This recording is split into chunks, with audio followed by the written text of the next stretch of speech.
This week marks 3 years since Russia began its brutal full-scale invasion of Ukraine. Yet Russia did not get the quick victory it expected.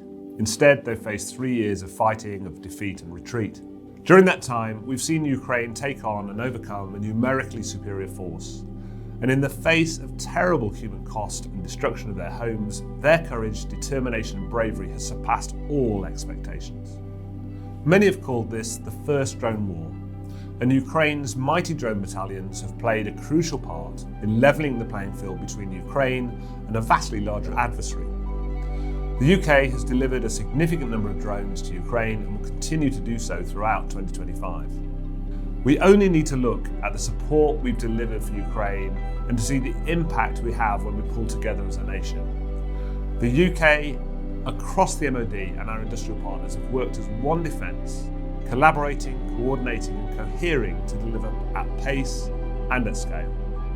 DE&S has changed to face the challenges posed by a more complex, threatened world and have learnt lessons from Ukraine.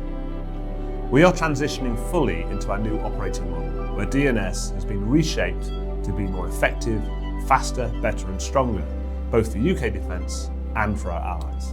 There is so much more still to be done.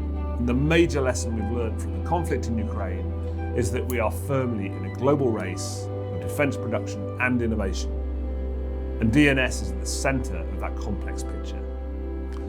Having visited Kyiv several times in the past 2 years as part of Task Force Hurst, I can say with first-hand certainty how important our support is, both militarily and for the morale of our Ukrainian allies.